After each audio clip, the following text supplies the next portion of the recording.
that. Sounds like we got sound. All right, my name's Dana Guttride. I work at Citrix. The office I'm in is just outside of Boston, so in the States, but on the other side of them. So we're going to talk about our experience with OData. And just to start off, we haven't actually released any products yet that use OData or expose it. So we're in the development cycle. We've been looking at it for about a year. We have one product coming soon. So that's where we are. We're excited about using it. We see that there's a great deal of potential in what we can do with it as a company. So we're going to talk today about our background with it, why we're moving in this direction, what we've had before that would cause us to look at using something different, and then the specific technology choices. We're going to talk about some of the Microsoft products that we're implementing on top of, and some of the concerns we have, and some of the things that we really like about those products too. I feel that this is a good forum to discuss that.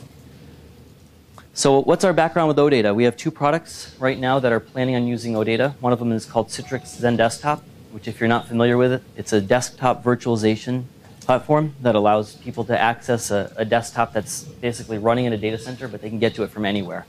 So this is great for business use. And then there's another unnamed product to be released shortly. So I'm not going to announce it today, but we're going to suffice to say that they're using OData, and it's going to be out soon. So we're going to focus on Zen Desktop first. That's a really big flagship product that Citrix has. So our current API that's out in the market, this is kind of what the architecture looks like, a very simplified version of it. You have services running in the data center that basically provide Zen Desktop access, and you have end users which can get their desktops on any device, essentially, whether it's a tablet, a smartphone, a laptop, a PC.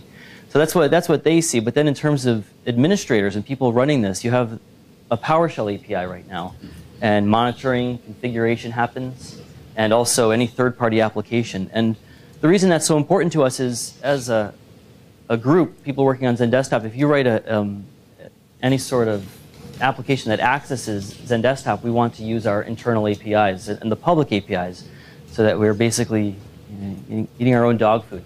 So our consoles to configure Zen Desktop also use the PowerShell API, and that's really taught us a lot about whether or not that API is acceptable for customers as the only API solution. And it's really helped us to move in this next direction. Same thing with third party. They're all going through the same PowerShell API currently. So PowerShell, why is it working? As you know, PowerShell is great for automation. It works very well in that term. Scripts are easy to write. They're also easy to share. And Citrix is a big company. We have a pretty good ecosystem of people who write these scripts. They share them with one another. Our support staff at Citrix can write scripts and send them off. And these are nice. They're easy things to move around that way. So it's a pretty good environment in those terms. But it's not working for a few reasons. The objects are not type safe.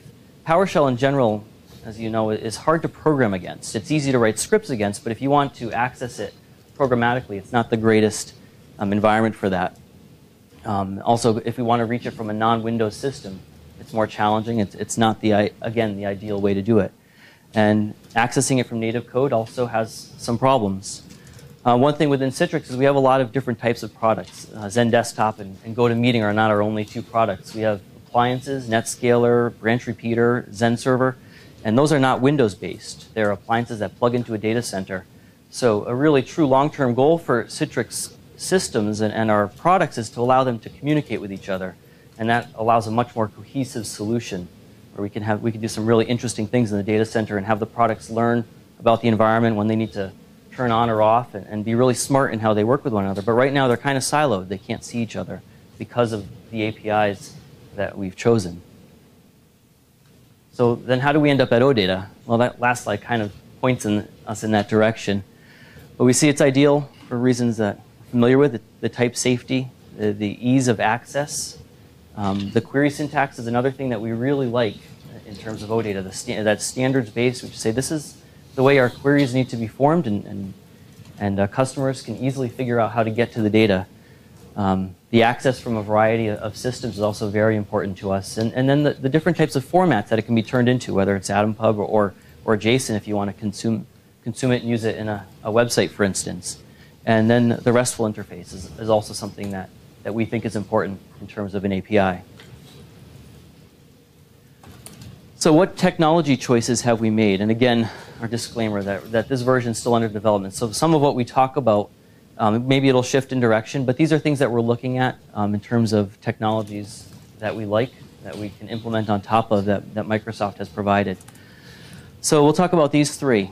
Windows PowerShell Web Service, which has anyone in the room? Oh, how many people in the room have heard of that? Just a show of hands so I can get a sense. All right, how many have heard of Management OData? Any others? Okay, so I did a search to see which one, what it's named right now, and that's the name I came up with. Is that still correct? Management OData is correct. Management OData is correct. Okay. All right. So on the latest beta, that's what it was called. So Management OData, or this, we'll talk a little bit about what it is, since I didn't see a lot of hands specifically for use of it. It's something that really fits in nicely right now with our current API. WCF Data Services and ASP.NET Web API, which is also something that at Citrix we're using for exposing OData. So we'll talk about how we're doing that too, because it's an interesting topic. So Windows PowerShell Web Service. What this is in Windows Management Framework 3.0, this is a new feature.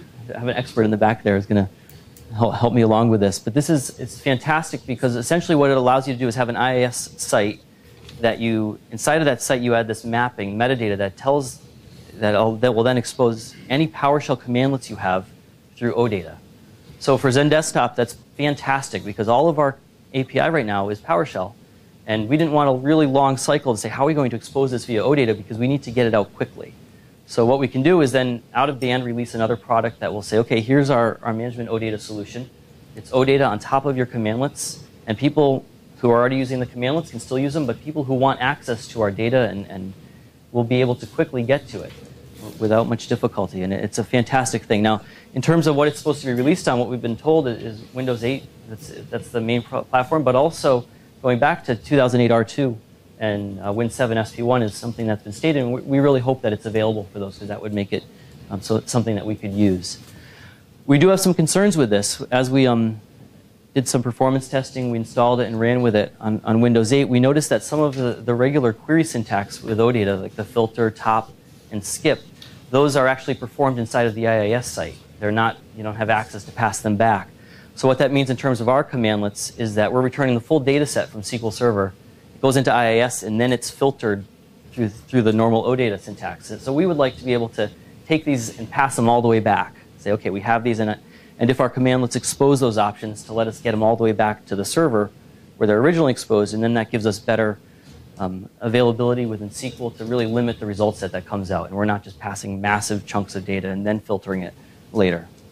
Another thing that's just a global issue for us with OData is using SSL encryption. We find that sometimes that's a barrier for our customers because they find it harder to set up. They have a lot of questions about certs and self-signed certs and what's acceptable. And it just, for our support organization, it adds some complexity, if you will. Question? Sure. Is there something particular about OData that's making SSL painful? Is there something we can do, or is more like just HTTP and SSL is tricky? Yeah, the latter, HTTPS. So the question was if there's something specific about OData in general that could change that, or is it just HTTPS? And we found that it's asking customers to set up HTTPS is problematic for the support system. It doesn't mean that that's the wrong way. It's just saying, well, with WCF, you say, well, we can use some other sort of binding, potentially. So you didn't really necessarily have to communicate that to customers. You could do it all internally. And self-signed certs don't work for our security organization. So that's really, does that answer the question? Yeah. Okay. All right. So this is where what we have right now, kind of talked through this a little bit, but we have our services and everything's through PowerShell.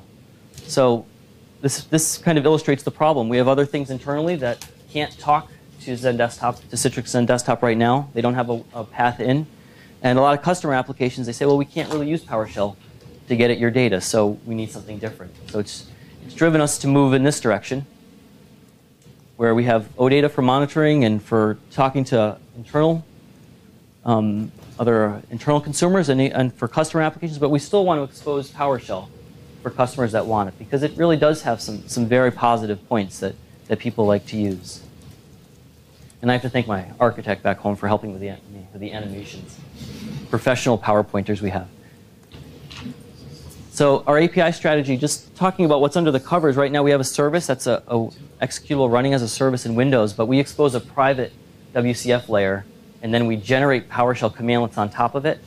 And then in the near term, we're going to be putting that management OData on top of it. So you see, it's a lot of layers to get there, and that's really not what we want to do in the long term. So we really want to switch those two and put OData right on top of the service, and then PowerShell access to OData is relatively easy, and that works nicely, and that's our long-term goal. That's where we want to get. So something like the OData lib that we were talking about earlier, taking that into the services might work. We're still in a lot of investigation on how we're going to get to that final solution in a relatively lightweight way. We're also using WCF data services in Citrix. We have some products that use Entity Framework, and this was a really nice solution for those products that already use Entity Framework. And the product that I work on personally using this, so this is something that I have the most experience with.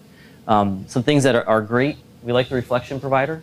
I looked at a custom provider and I quickly decided not to do that.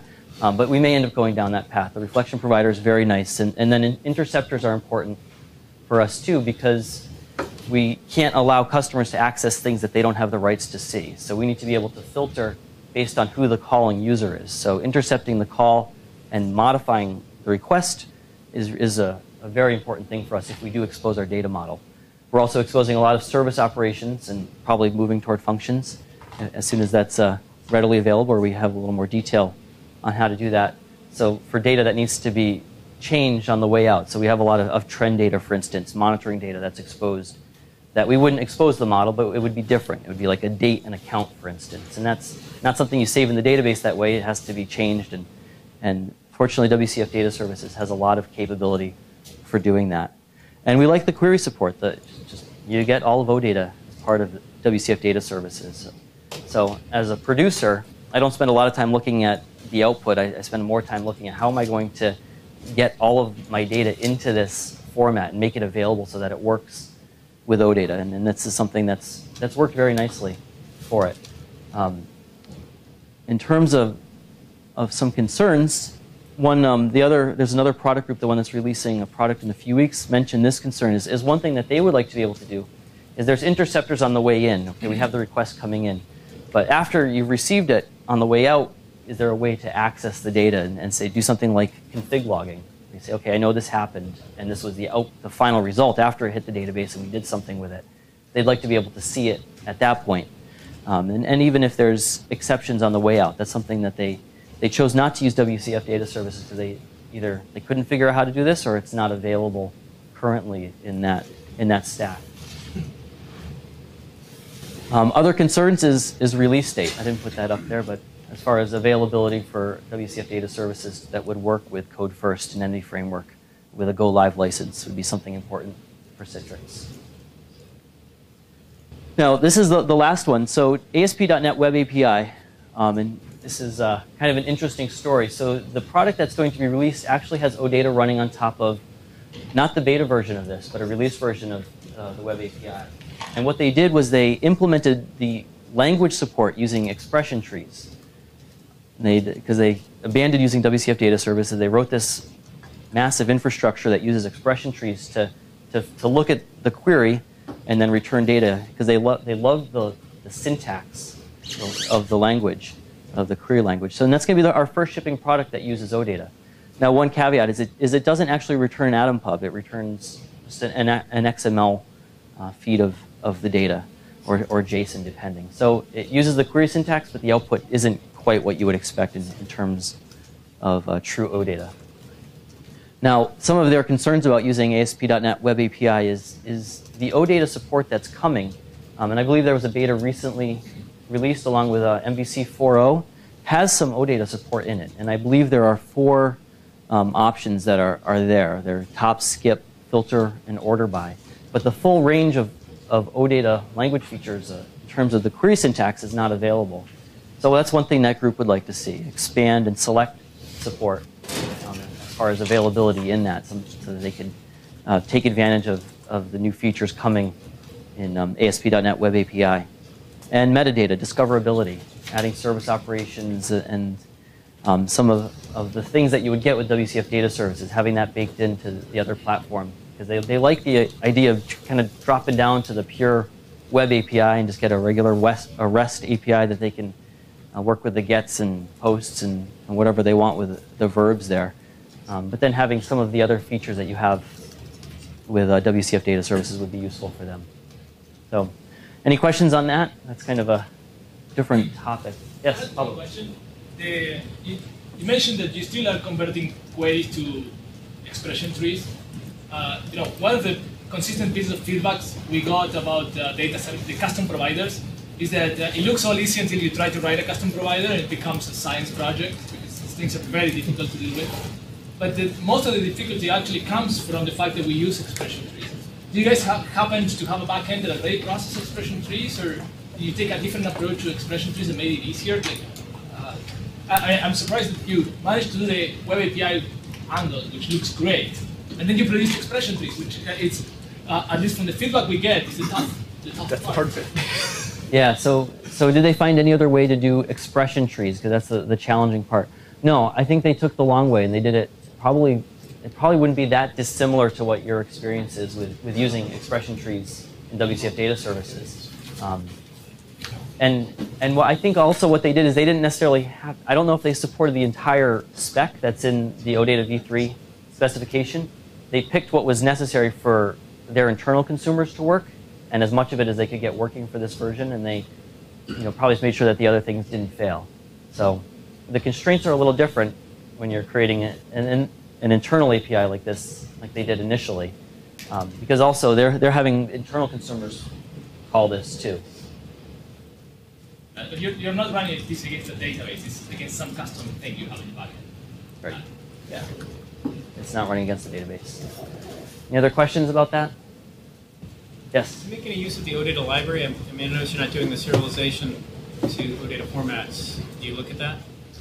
I think we have not made any use of the OData library, but that's something that I believe will be used for the next step with Zen Desktop to allow us within each service to expose it.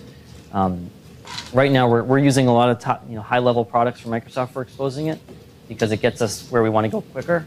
So you're using like data contract serializer for JSON, XML, standard, plain XML serializer? Yeah, so just regular data contract serializer. We went through the exact same process you've gone through. We stopped at kind of a full implementation of the expression trees, but that's where we wanted to end up. Unfortunately, the first version of the OData library had expression parser and the beginnings of an expression tree builder, and they dropped it. But that's exactly, that would be my number one ask. Yeah, so in terms of the OData library, the question is when will the full support for the full support for expression trees be available? So that maybe that'd be a good question. Yeah, we want to get there eventually. It's funny, compared to the serialization, the deserialization that has a lot of depth, but the surface area is something we can control. Expression trees are, you guys went through it. It's difficult stuff to model in a very general way. Like if you have a narrower problem, you can kind of simplify a little. If you have to do it in general, it has a lot of surface area in it. But yeah, I think we need to do it. I'll take the feedback. But in fact, the way I would like to think about this is, I think expression trees are too much, as in .NET expression trees. So I would love it if we could do something where we do all the parsing work, give you something that is kind of an annotated AST, very high level, not a lot of the noise, and then give you a primitive. If you want to turn it into a link expression tree because you want to run it, then go for it. But if you have your own translator, you probably want to stop much earlier than that stage of translation. You want something that's very simple, that is bound to the kind of high-level concepts of the data. What you're stuck with, you're kind of, two extremes, right? Where if you just slap on a provider, in front of your database and emit your whole database, works great. Get everything, get the full expression trees. If you don't do that, you have nothing for query string support. You have absolutely nothing. So the OData library gives you serialization, which you didn't even bother with. We did the other. We did the full serialization, deserialization, and then with queryability, there's really no support anywhere. So what we actually ended up doing is using the first version of the OData library to do the parsing for us, right? So we get a nice annotated parse tree, but from there we're doing exactly what you're describing. We're picking pieces out of that parse tree and manually crafting up, whether it's a database query or an internal operation whatever. But that's to me, that's the biggest gap we've seen in trying to implement something over a real web service. And we're using MVC, doing the same exact stuff that you're doing. That's good feedback. Okay. Sounds like we have some good things to talk about tomorrow, too. Yeah. All right. So that gets us to the end. Like I said, it's pretty early on in our adoption of OData, but as we talk about it internally, there's a lot of excitement at Citrix. It really is passing the bar when you start applying the different tests to it. Is it going to do what we need it to do? And it seems that it really is the right thing in terms of ease of use, ease of development on top of it. It really is working for us. So we're excited about it and glad to be here. So any other questions? All right. Thank you. Oh. Long term, you're hoping to move to a model where you've got your OData parsers sitting more directly on top of the service. And I guess I'm curious, would you prefer to, is that written in unmanaged code, or are you thinking stay in managed code just to have a simpler parser? So the question is, are we going to do this in unmanaged code on top of the services or in managed code? It's an easy answer because our services are in managed code currently. So we don't really have to make that choice of whether or not we need to drop down to C++ and do this.